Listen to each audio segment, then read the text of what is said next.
Hello guys, welcome back to my YouTube channel. आज इस video lecture में हम लोग डिस्कस करने जा रहे हैं जेनेटिक डिसऑर्डर के बारे में कि ये जेनेटिक डिसऑर्डर क्या होता है। सबसे पहले तो आप ये जान लो कि डिजीज़ में दो तरह के डिजीज़ होते हैं कॉमनली, जिसे कहा जाता है, क्योंकि डिजीज़ चैप्टर भी आगे आपको पढ़ना है, लेकिन अभी से मैं इसको जस्टिफाइड कर दूं और साथ में क्लासिफाइड भी करने जा रहा हूं। किसको? डिजीज़ को। डिजीज़ दो तरह के होते हैं। एक डिजीज़ जिसे आप कहते हो कंजेनाइटल। कौन सा डिजीज़? कंजेनाइटल। कंजेनाइटल डिजीज़ वो डिजीज़ होता है जो जन्म से ही बच्चे के अंदर हो, दैट इज़ कॉल्ड कंजेनाइटल। और दूसरा डिजीज़ होता है जिसे आप कहते हो एक्वायर्ड डिजीज़। कौन सा डिजीज़? एक्वायर्ड। तो डिजीज़ का जो यहाँ पे मैं कैटेगरीज पढ़ने जा रहा हूँ, ये एक्वायर्ड नहीं है बल्कि कंजेनाइटल है। और कंजेनाइटल का मतलब होता है जन्म से ही, ठीक है, since birth the disease is called congenital. और जेनेटिक डिजीज जो है उसे रखा गया एक्वायर्ड में नहीं बल्कि किसमें? कंजेनाइटल डिजीज में। तो गाइज अभी हम लोग डिस्कस करने जा रहे हैं किस टॉपिक के ऊपर? जेनेटिक डिसऑर्डर के ऊपर। जेनेटिक डिसऑर्डर क्या होता है? तो पहले हम लोग इसका डेफिनेशन लिखेंगे और डेफिनेशन हमारा बहुत साधारण सा होगा। The disorder caused bye one or more abnormalities on chromosome। Guys आपको पता है कि हमारे बॉडीज़ में जो क्रोमोसोम होते हैं उसके बारे में कि हमारे पास टोटल 46 क्रोमोसोम है। तो थोड़ा सा क्लासिफाइड हम लोग क्रोमोसोम को भी करेंगे। एक्चुअल में ये जो जेनेटिक डिसऑर्डर है, ये डिसऑर्डर है किसकी वजह से? क्रोमोसोम की वजह से, ठीक है। अब एक बात समझना कि हमारे बॉडीज में टोटल 46 क्रोमोसोम है, या फिर इसे हम कह सकते हैं 23 पेयर। तो सर जानते हैं, हम जान रहे हो, तुम जान रहे हो, लेकिन इस 23 पेयर को मैं क्लासिफाइड कर रहा हूँ। ये क्रोमोसोम 1 दूसरा क्रोमोसोम जिसको नाम दिया गया है क्या? क्रोमोसोम 2 और 2। नेक्स्ट 2 के बाद ये क्रोमोसोम 2 एक जैसा होगा दिखने में, क्रोमोसोम 3 और ये क्रोमोसोम 3, दिस वन इज 3, ठीक है।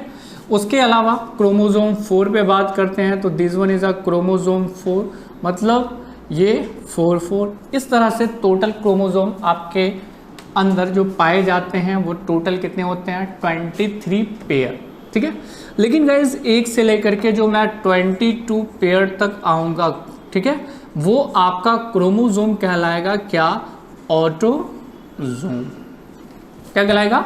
ऑटोसोम। ऐसे कितने होंगे? 22 पेयर। फिर आगे बनाएंगे 5, फिर 6, फिर 7, फिर 8, फिर 9, फिर 10, क्योंकि जेनेटिक डिसऑर्डर में इसका इंपॉर्टेंस है, इसलिए मैं बता रहा हूँ। अब ऑटोसोम्स के बाद डिपेंड करता है कि ये ऑर्गेनिज्म मेल है या फिर फीमेल है, ठीक है।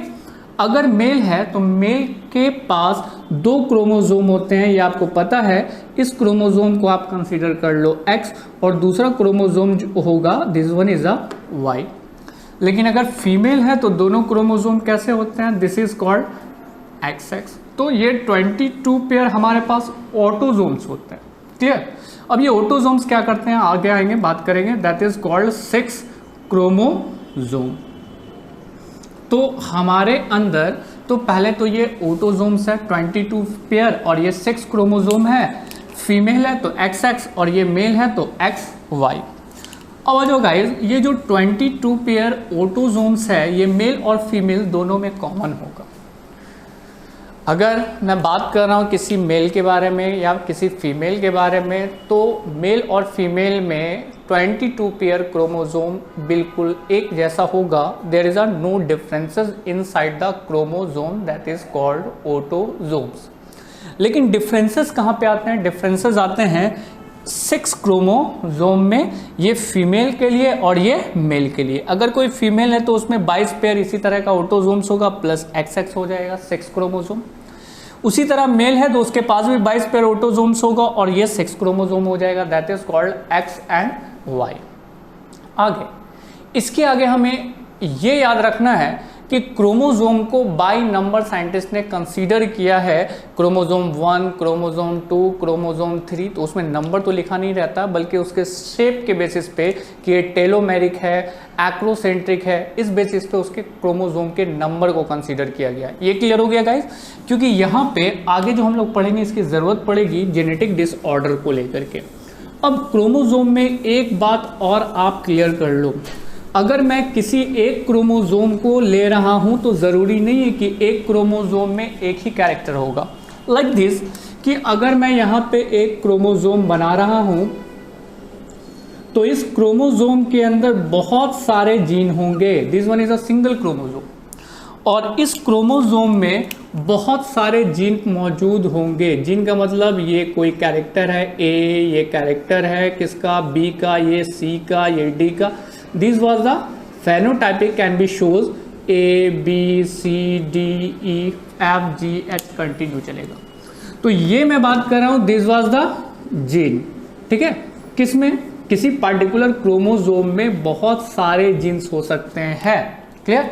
मैं आऊँगा उस पर भी बात करूँगा। फिलहाल तो अभी आपके दिमाग में इतना सा बात सेट हो जाना चाहिए कि हमारे अंदर दो तरह के क्रोमोसोम है, एक जिसे आप ऑटोसोम्स कहते हो और दूसरा जिसे कहते हो सेक्स क्रोमोसोम्स।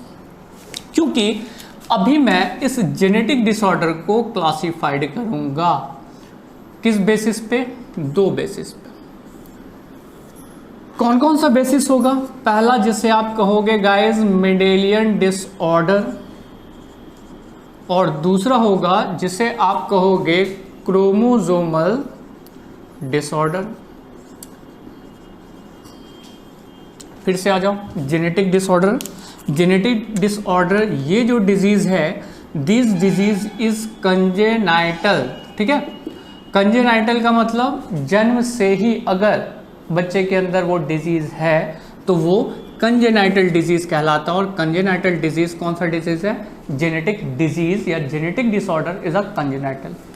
जेनेटिक डिसऑर्डर दो कारणों से हो सकता है, एक तो मेंडेलियन डिसऑर्डर से और दूसरा क्रोमोसोमल डिसऑर्डर से। आज हम लोग बात करेंगे गाइस मेंडेलियन डिसऑर्डर के ऊपर, तो थोड़ा सा हम समझेंगे क्रोमोसोमल डिसऑर्डर क्या होता है।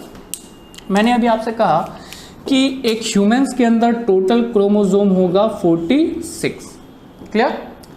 अब इसमें क्या हो रहा है कि किसी क्रोमोसोम के बढ़ जाने के कारण या किसी क्रोमोसोम के घट जाने के कारण, मतलब कोई बंदा है जिसमें क्रोमोसोम एक घट गया, दैट इज 45, या एक बढ़ गया, तो बढ़ने और घटने के कारण जो डिजीज की परिस्थिति बनती है उसे आप कहते हो क्रोमोसोमल डिसऑर्डर। क्लियर है? क्रोमोसोम का बढ़ जाना या क्रोमोसोम का घट जाना, इसे आप कहते हो एनोपोलाइडी। क्लियर? चाहे क्रोमोसोम बढ़ जाए या क्रोमोसोम घट जाए, दैट इज अ नंबर, ठीक है। तो उसे कहेंगे हम लोग क्रोमोसोमल डिसऑर्डर। फिलहाल क्रोमोसोमल डिसऑर्डर को हम लोग कंटिन्यू नहीं कर रहे हैं, हम लोग कंटिन्यू करने जा रहे हैं मेंडेलियन डिसऑर्डर को। इसे भी पढ़ेंगे लेकिन नेक्स्ट लेक्चर में। ये मेंडेलियन डिसऑर्डर क्या है, यानी कि ये भी जेनेटिक डिसऑर्डर है, लेकिन गाइस इसमें क्रोमोसोम का नंबर 46 का 46 ही रहेगा। उस डिसऑर्डर किस काम का? बिल्कुल सही कह रहे हो, डिसऑर्डर किस काम का? याद रखना मेंडेलियन डिसऑर्डर में ये जो डिसऑर्डर होगा वो ड्यू टू जीन होगा। चाहे जीन क्या कर दे, म्यूटेंट हो जाए, मतलब they can loss their ability, वो अपनी एबिलिटी को लॉस कर दे, और उसका सारा रूल्स बेस्ड होगा मेंडल्स के ऊपर, मतलब वो डोमिनेंट रिसेसिव वाले सारे कंडीशन को फॉलो करेगा। तो ऐसे को आप कहोगे मेंडेलियन डिसऑर्डर। फिर से पहली बात, इसमें क्रोमोसोम का नंबर ना ही बढ़ता है ना घटता है। किसमें? मेंडेलियन डिसऑर्डर में 46 ही रहता है, लेकिन उसके जीन में क्या हो जाएगा? म्यूटेशन हो जाएगा, और उस म्यूटेशन के कारण डिजीज होगा, उस डिजीज को कहेंगे मेंडेलियन डिसऑर्डर। मतलब ये मान के चलो ये बी कोई जीन है जो एक फेनोटाइपिक शो कर रहा है, लेकिन इसमें बी में म्यूटेशन हो गया और बी के जगह पे कोई एक्स कैरेक्टर आ गया, एक्स कैरेक्टर मान ले रहे हैं, तो वो क्या हो गया? वो कैरेक्टर लॉस हो गया। तो ऐसे के बेसिस पे यहाँ पे होगा मेंडेलियन डिसऑर्डर। क्रोमोसोम तो आपके रहेंगे लेकिन वो जीन एब्सेंट हो जाएगा ड्यू टू म्यूटेशन, तो उसे आप कहोगे मेंडेलियन डिसऑर्डर। अब आते हैं मेंडेलियन डिसऑर्डर में दो बात लिखो, कहानी खत्म। मेंडेलियन डिसऑर्डर में पहले द नंबर ऑफ क्रोमोसोम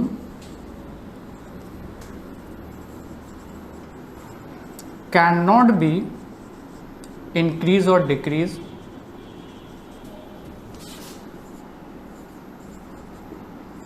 पहली चीज समझ में आ गई, इसमें ना क्रोमोसोम का नंबर बढ़ेगा ना क्रोमोसोम का नंबर घटने वाला।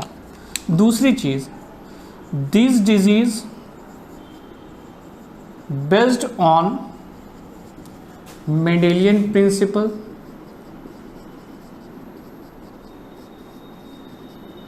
प्रिंसिपल से ज़्यादा अच्छा हम लोग इनहेरिटेंस लिखें। इनहेरिटेंस मतलब मेंडल साहब ने जो कहा था कि ये डोमिनेंट होता है, ये रिसेसिव होता है, उस पे ये बेस्ड होगा।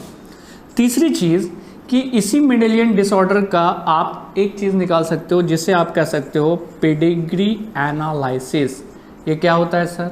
ये हम लोग पेडिग्री एनालिसिस का एक सेपरेट वीडियो लेक्चर पढ़ेंगे जिसमें डिजीज़ का क्या फैमिली ट्री बना करके स्टडी किया जाता है। This is called pedigree analysis. आपके किताब में लिखा होगा, इस तरह का बॉक्स है, ये गोल है, ये बॉक्स है, इसके बारे में हम लोग बात करेंगे। ये है pedigree analysis.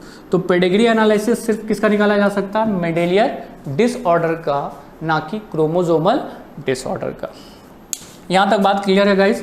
The number of chromosome can not be increase और डिक्रीज। मेंडेलियन डिसऑर्डर में क्रोमोसोम का नंबर ना ही बढ़ेगा ना घटेगा। नेक्स्ट है this disease based on the Mendelian inheritance, मतलब डोमिनेंट और रिसेसिव वाला केस चलेगा। और साथ में ये पेडिग्री एनालिसिस को भी में भी आप स्टडी कर सकते हो मेंडेलियन डिसऑर्डर को, बट क्रोमोसोमल डिसऑर्डर को पेडिग्री एनालिसिस में कंसीडर नहीं कर सकते हो। इसका गाइस जल्दी से आप स्क्रीनशॉट लो। अगले टॉपिक पे हम लोग आते हैं मेंडेलियन डिसऑर्डर। हाँ तो बच्चों, आगे हम लोग डिस्कस करने जा रहे हैं किसके बारे में? मेंडेलियन डिसऑर्डर में। ऊपर का क्लासिफिकेशन आपको समझ में आ चुका है। जेनेटिक डिसऑर्डर दो पार्ट में होगा, एक मेंडेलियन डिसऑर्डर और एक क्रोमोसोमल डिसऑर्डर। मेंडेलियन डिसऑर्डर में क्रोमोसोम ना बढ़ेंगे ना घटेंगे, उतने ही रहेंगे, लेकिन ये डिजीज़ को कैसे कैटेगराइज करते हैं आते हैं।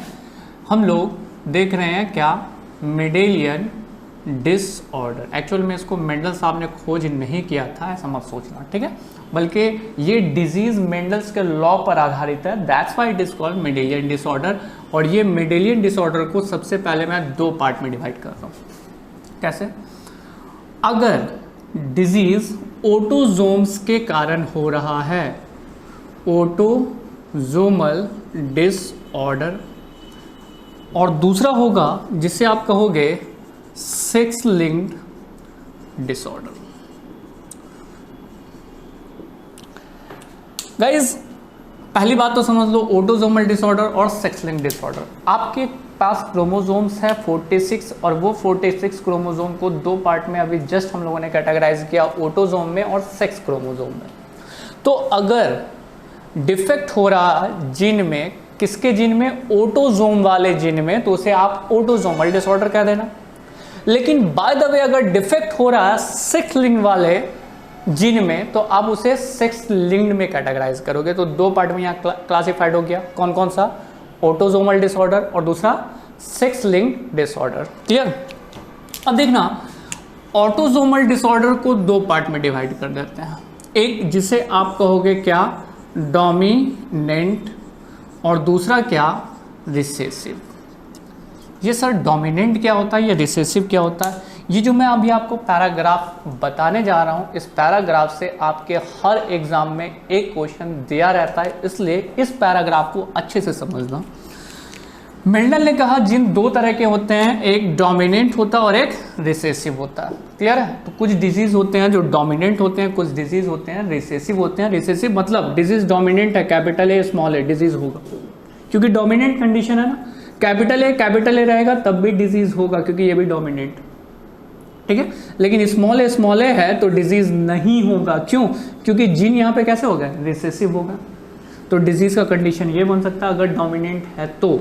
लेकिन अगर मैं कह रहा हूँ कि कोई रिसेसिव डिसऑर्डर है, तो रिसेसिव डिसऑर्डर है तो ये मान लो कि यहाँ पर अगर जीन बी मौजूद है तो डिजीज होगा, लेकिन कैपिटल बी स्मॉल बी है तो डिजीज नहीं होगा, कैपिटल बी है तो डिजीज नहीं होगा, क्योंकि डिजीज कैसे होगा?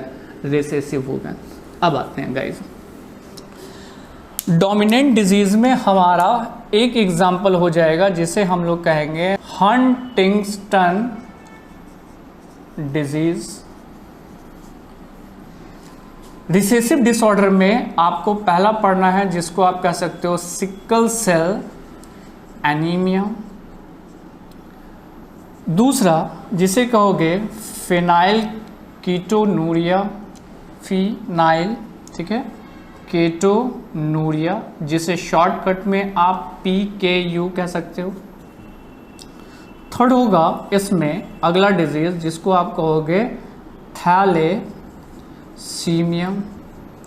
और थैलेसीमिया के बाद फोर्थ हो जाएगा जिसे आप कहोगे सिस्टिक फाइब्रोसिस। क्लियर है? बेटा सारा चीज़ आपके सिलेबस में नहीं है, मैं आपको दोनों चीज़ समझाना चाह रहा हूँ कि ऑटोजोमल जो जीन है आपके पास 22 पेयर, उसमें दो तरह के डिजीज़ हो सकते हैं, डोमिनेंट और क्या, रिसेसिव। डोमिनेंट वाला डिजीज़ कौन सा है? Huntington disease. दूसरा कौन सा है? रिसेसिव वाले में सिकल सेल एनीमिया, इसको हम लोगों ने पहले भी पढ़ा है लेकिन आज थोड़ा एक्सपैंड करके पढ़ेंगे। नेक्स्ट है फिनाइल कीटोनूरिया, थैलेसीमिया और सिस्टिक फाइब्रोसिस। तो गाइज एक बात याद रखना, आपको सिलेबस में अगर आगे बढ़ना है, जो आपके सिलेबस में है वो आपको पढ़ना है sickle cell anaemia, phenylketonuria और थैलेसीमिया। तो सर बाकी सिस्टिक फाइब्रोसिस, बस इतना याद रखना कि सिस्टिक फाइब्रोसिस जो है वो ऑटोजोमल रिसेसिव डिसऑर्डर है और हंटिंगटन डिजीज जो है वो ऑटोजोमल डोमिनेंट डिसऑर्डर है। अगर इतना बात याद रखें तो नेट का क्वेश्चन आपका पकड़ा जाएगा। ठीक है, इस डिजीज में ज़्यादा अंदर जाने की ज़रूरत नहीं, लेकिन सुपरफिशियल मैं ज़रूर बात करूंगा आपसे आगे। इसके बाद गाइज हमारा जो है वो कौन सा है? Sex link disorder. और सेक्स लिंक डिसऑर्डर भी दो तरह का हो सकता है। पहला जिसे आप कह सकते हो डोमिनेंट, और दूसरा जिसे आप कह सकते हो रिसेसिव। ठीक है, अब एक बात याद रखना कि डोमिनेंट में जो पहला डिजीज है वो है डिफेक्टिव टूथ एनामल, लेकिन रिसेसिव में बहुत सारी चीज़ें पढ़नी है। आपने नाम सुना होगा नाइट ब्लाइंडनेस, जिसको हिंदी में कहते हैं रतौंधी। दूसरा है जिसे आप कह सकते हो कलर ब्लाइंडनेस। ठीक है, और कलर ब्लाइंडनेस के बाद अगला है जिसको आप कह सकते हो हीमोफीलिया। ठीक है, हीमोफीलिया। और भी कोई है सर तो बता दीजिए, लेकिन है तो, लेकिन मैं ज़्यादा कुछ नहीं बताना चाहूँगा। अब एक बात याद रखना, जो आपको सिलेबस में पढ़ना है वो है हीमोफीलिया। तो देख लो गाइज, आपको एक्चुअल में सिकल सेल एनीमिया में डीप चलना है, फिनाइल कीटोनूरिया में और थैलेसीमिया में, और नेक्स्ट वन इज हीमोफीलिया। इतना ही डिजीज एक्चुअल में आपको जानना है, लेकिन ये पूरे ग्राफ को बताने का पर्पस क्या है। आपसे एक छोटा सा क्वेश्चन पूछता है कि हीमोफीलिया किस तरह का डिजीज है। तो पहले तो याद रखना कि हीमोफीलिया जो है वो सेक्स लिंक्ड डिसऑर्डर है, लेकिन सेक्स लिंक्ड में कैसा? डोमिनेंट या रिसेसिव? तो हीमोफीलिया जो होगा वो sex linked recessive disorder. Clear? अगर मैं कहूँ कलर ब्लाइंडनेस क्या है, तो फिर से वही जवाब, सेक्स लिंक्ड रिसेसिव डिसऑर्डर। अगर मैं कहूँ हंटिंगटन डिजीज जो है वो कैसा है, तो वो सेक्स लिंक नहीं है बल्कि क्या है? ऑटोजोमल है। तो इसके लिए आप कहोगे ऑटोजोमल डोमिनेंट डिसऑर्डर। अगर मैं कहूँ आपसे कि सिकल सेल एनीमिया कैसा है, तो आप कहोगे कि ये ऑटोजोमल रिसेसिव डिसऑर्डर है। तो गाइज इसका जल्दी से आप स्क्रीनशॉट लो, क्योंकि आज के टॉपिक में हम लोग बहुत मज़ेदार चीज़ पढ़ने जा रहे हैं जिसका नाम क्या है? Sickle cell anaemia. इसका स्क्रीनशॉट ले लो। हाँ तो गाइज यहाँ पर हमारा वीडियो लेक्चर आगे बढ़ता हुआ किस चीज़ को बताने के लिए? जेनेटिक डिजीज़ को इंडिविजुअल पढ़ने के लिए। पहले तो हम लोगों ने क्लासिफाइड कर दिया कि this one is a autosomal and that one is a sex linked. वो आपको मेमोराइज करना पड़ेगा और मेमोरी आपकी बढ़ जाएगी अभी जब आप इस तरह की चीज़ को और थोड़ा आगे पढ़ते हो। तो आगे सिकल सेल एनीमिया पढ़ना है या फिर हंटिंगटन डिजीज़ के बारे में भी थोड़ा बहुत जान लो, ज़्यादा अच्छा है। तो चलो हम लोग पहला हेडिंग दे देते हैं, कौन सा? Huntington disease. थोड़ा नाम कॉम्प्लेक्स है यार, ठीक है, सही से हम बोल नहीं पा रहे हैं बट समझ पा रहे हैं अच्छी तरीके से। एक्चुअल में ये जो डिजीज़ है ये क्रोमोसोम नंबर 4 पर होता है। किस क्रोमोसोम पे? क्रोमोसोम 4th पर होता है। आगे दूसरी बात, ये डिजीज़ कैसा है, ऑटोजोमल या सेक्स लिंक्ड। आपको पता है कि अभी जस्ट मैंने ग्राफ में बताया कि दिस वाज द ऑटोजोमल। दूसरी चीज़ बताओ, डोमिनेंट की रिसेसिव। ऑटोजोमल क्या, डोमिनेंट। ऑटोजोमल डोमिनेंट ये जेनेटिक डिसऑर्डर है, जेनेटिक छूट गया, चलो लिख ही देते हैं, जेनेटिक है डिसऑर्डर है। चलिए ये तो समझ में आ गई सर, जेनेटिक्स के बेसिस पे कि ये होगा क्रोमोसोम नंबर 4 पे, और दूसरा कि ये ऑटोजोमल डिसऑर्डर है, डोमिनेंट जेनेटिक डिसऑर्डर है। क्लियर, मतलब एक भी जीन होगा तो ये बच्चे के अंदर जाएगा। जैसे एग्जांपल के तौर पे दो पेरेंट को ले रहे हैं, एक मेल है और दूसरे कौन है, फीमेल है। ये जीन ऑटोजोमल है, इसलिए मैं कंसीडर कर रहा हूँ ए small A small A small A. Dominant disorder है तो डिजीज किसको होगा, मम्मी को या पापा को? ऑब्वियसली ये पापा है, मतलब they are suffering from a disease and these does not suffer from a disease, they are free from a disease. अब प्रोबेबिलिटी ये बनती है कि 50% बच्चे के अंदर चांसेस है कि डिजीज जा सकते हैं। जैसे capital A small A small A small A, capital A small A capital A small A small A small A, मतलब ये 50% बच्चे कैसे होंगे, वो जो डिजीज से सफ़र करेंगे, और 50% बच्चे कैसे हो सकते हैं, नॉर्मल हो सकते हैं, क्योंकि ये डिजीज कैसा है, डोमिनेंट। अगली बात ये है कि गाइज अगर ये दोनों डोमिनेंट है, कैपिटल ए और कैपिटल ए, तो क्या होगा, जितने सारे बच्चे होंगे सब इस डिजीज से सफ़र करेंगे। तो ये होमोजाइगस भी हो सकता है, हेट्रोजाइगस भी हो सकता है, डजंट मैटर, लेकिन ज़्यादा खतरनाक होगा कौन सा, होमोजाइगस। आगे आते हैं गाइस, इस डिजीज़ में ये दो बात तो हमने सीखा कि क्रोमोसोम 4 पे ये इसका जीन लोकेटेड होगा, और दूसरा चीज़ हमने ये सीखा कि ये ऑटोजोमल डोमिनेंट जेनेटिक डिसऑर्डर है। लेकिन इस डिजीज़ में होता क्या है, इस डिजीज़ का अपीयरेंस पहले नहीं पता चलेगा कि बच्चा जन्म लिया, जन्म लेने के साल 2 साल में पता नहीं चलेगा। इसके लिए the disease appear at the age 13 to 14 years।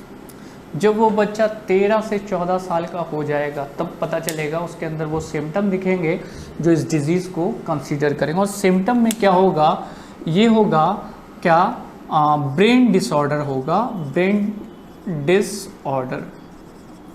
इस डिज़ीज़ में जनरली जिसे भी ये डिज़ीज़ होता है वो सेंसलेस हो जाता है, सोचने की क्षमता क्या हो जाती है, कम हो जाती है, सिंपल आप इसे पागल कह सकते हो, ठीक है। और बॉडी के अंदर फैट का डिपोजिशन काफ़ी ज़्यादा होने लगता है, काफ़ी मोटा भी हो जाता है। इस एज के बाद ये डिज़ीज़ का सिम्टम दिखना स्टार्ट हो जाएगा। इससे पहले तक बच्चा नॉर्मल ही दिखता है, नॉर्मल ही बिहेव करेगा, लेकिन इस एज आने के बाद इसके अंदर ये सारी चीज़ें होंगी। तो ये किससे रिलेटेड है, ब्रेन से रिलेटेड है। कौन सा डिजीज़, हंटिंगटन डिजीज़। तो ये नेट से आपसे सवाल बन सकता है, और ये सवाल मेनली इस जगह पे आप फोकस करोगे कि ये ऑटोजोमल डोमिनेंट जेनेटिक डिसऑर्डर है। इसके बाद आते हैं गाइस सेकंड, जो हमारे सिलेबस में है, हमारे बोर्ड के सिलेबस में भी है और जिसे हमें आगे भी पढ़ना है नेट के लिए, वो है सिकल सेल एनीमिया। मैं जानता हूं कि आप मेरा ये वीडियो देख रहे हो तो कहीं ना कहीं आपके पास इन सारी चीज़ों का ज्ञान पहले से मौजूद है, लेकिन आई नो फिर भी मैं इसे बताने जा रहा हूं कि ये सिकल सेल एनीमिया को बताने से पहले मैं बात करूंगा एक चीज़ के ऊपर जिसका नाम क्या है, हीमोग्लोब्यूलिन, या हीमोग्लोबिन कह सकते हैं, हीमोग्लोबिन लिखते हैं, ग्लोब्यूलिन लिखा गया, ठीक है, हीमोग्लोबिन।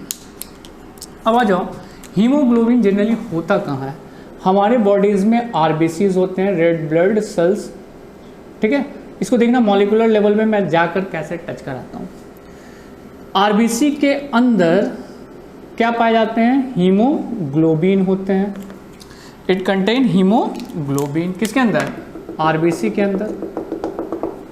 अब इस आरबीसी में इस हीमोग्लोबिन मॉलिक्यूल्स को जब मैं निकालता हूँ तो ये हीमोग्लोबिन मॉलिक्यूल्स दो वर्ड से मिलकर बना है, एक जिसे आप कहते हो हेम और दूसरा पार्ट होता है जिसे आप कहते हो ग्लोब्यूलिन।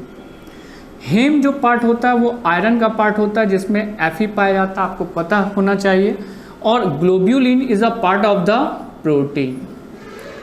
ये जो आयरन वाला पार्ट है ये होता है, और इसी की वजह से हमारा जो हीमोग्लोबिन या फिर आरबीसी या फिर ब्लड जो है वो कौन से कलर का दिखता है, रेड कलर का। मैं ग्रीन से लिख रहा हूँ, ग्रीन कलर का नहीं दिखता, बल्कि कौन से कलर का दिख रहा है, रेड कलर का दिखता है। किसकी वजह से, प्रोटीन की वजह से नहीं, बल्कि आयरन की वजह से। आगे आते हैं इस बात को समझने के लिए कि प्रोटीन यहाँ पे दो तरह का होगा। दो तरह का मतलब, एक जिसे आप कहोगे अल्फा ग्लोब्यूलिन, और दूसरा गाइस जिसे आप कहोगे बीटा ग्लोब्यूलिन। ठीक है, दो तरह का प्रोटीन होगा, अल्फा और बीटा और आयरन। एक मॉलिक्यूल्स हीमोग्लोबिन बनाने के लिए एक आयरन मेटल होते हैं, और गाइस अल्फा ग्लोब्यूलिन होगा कितना, दो। ध्यान देना, एक ये हो गया, दूसरा ये हो गया, दो, और दो क्या हो जाएगा, बीटा ग्लोब्यूलिन। तो दो मैं बीटा ग्लोब्यूलिन बना लेता हूं। ये बन गया एक मॉलिक्यूल्स क्या, हीमोग्लोबिन। तो आरबीसी के अंदर एक मॉलिक्यूल्स नहीं पाया जाता, बहुत सारे मॉलिक्यूल्स पाए जाते हैं। ये मैंने बनाया एक मॉलिक्यूल्स हीमोग्लोबिन, जिसमें आयरन जो होगा वो कोर मेटल का काम करेगा, और ये कोर मेटल कोऑर्डिनेट बॉन्ड से चारों को जोड़ा रहेगा, दो अल्फा ग्लोब्यूलिन को और दो बीटा ग्लोब्यूलिन को। ये अगर आपको समझ में आ गया तो आगे समझो। बीटा ग्लोब्यूलिन जो है दिस इज अ प्रोटीन, ये बात तो पहले ही क्लियर हो चुकी है।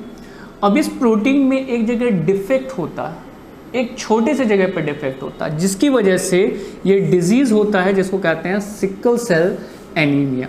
कैसे गाइज, तो पहले आप इसका स्क्रीनशॉट लो, क्योंकि मैं समझ जाऊंगा कि आपको हीमोग्लोबिन का कॉन्सेप्ट क्लियर है, तो आप सिकल सेल एनीमिया को मॉलिकुलर बेसिस में अच्छी तरीके से समझोगे। जल्दी से इसका स्क्रीनशॉट ले लो। अब गाइज आगे बात करते हैं इसी चीज़ से रिलेटेड, जो हमारा क्या है, कौन सा डिजीज चल रहा, सिकल सेल एनीमिया। पहली बात मुझे ये बताओ कि ये जो सिकल सेल एनीमिया मैं पढ़ा रहा हूँ आपको, ये कौन सा डिजीज़ है, ऑटोजोमल है या सेक्स लिंक्ड है? तो सर ऑटोजोमल है। तो पहले डेफिनेशन में आपको यही डालना है, क्या, it is an autosomal. Autosomal के साथ साथ कैसा, डोमिनेंट या रिसेसिव? ऑब्वियसली है रिसेसिव।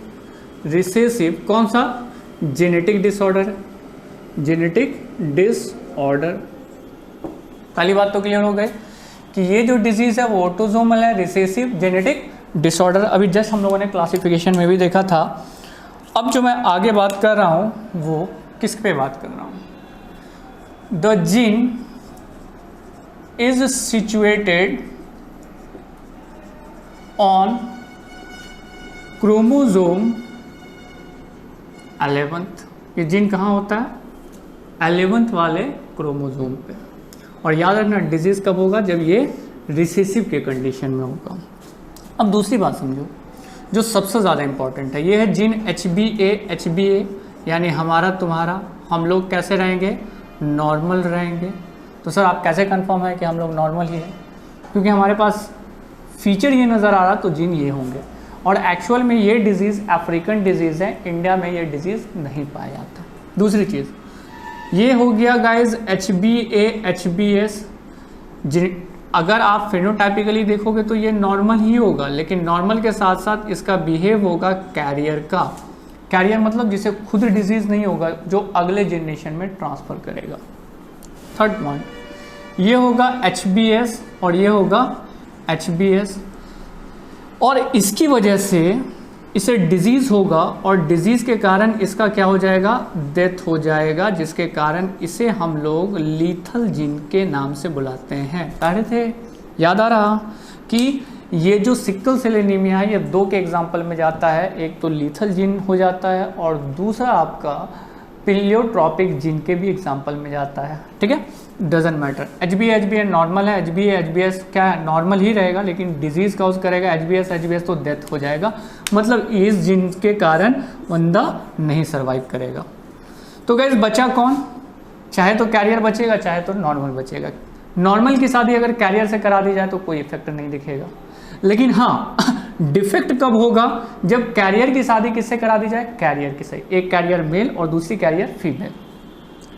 द डिजीज अपीयर, तो हम लिख सकते हैं point, the disease will be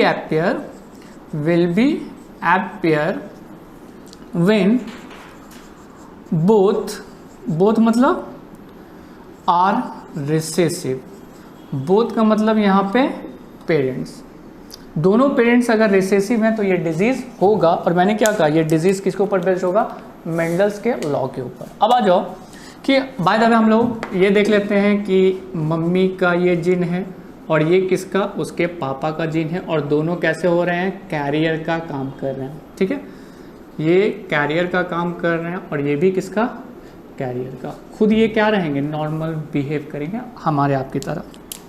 अब जब इसका हम लोग आगे देखते हैं तो इसमें गाइस ये दो जीन बनेगा, कौन सा, HBA, और दूसरा क्या बनेगा, HBS। इसमें भी वही कंडीशन आ जाएंगे, HBA और ये HBS। तो इसे ले लो, HBA और क्या, HBA, यहाँ हो जाएगा HBA और ये क्या, HBS। फिर आ जाओ HBA और ये HBS, फिर HBS और ये HBS, और इस बंदे का क्या हो जाएगा, डेथ हो जाएगा। ठीक है, ये रिसेसिव डिसऑर्डर इसलिए हुआ क्योंकि जब साथ में है तभी डिजीज कॉज करेगा। वैसे ये नॉर्मल, इसलिए डिजीज कैसा हो गया, रिसेसिव डिसऑर्डर हो गया। और जो जीन डेथ कॉज करे उसे कहते हैं आप लीथल जीन।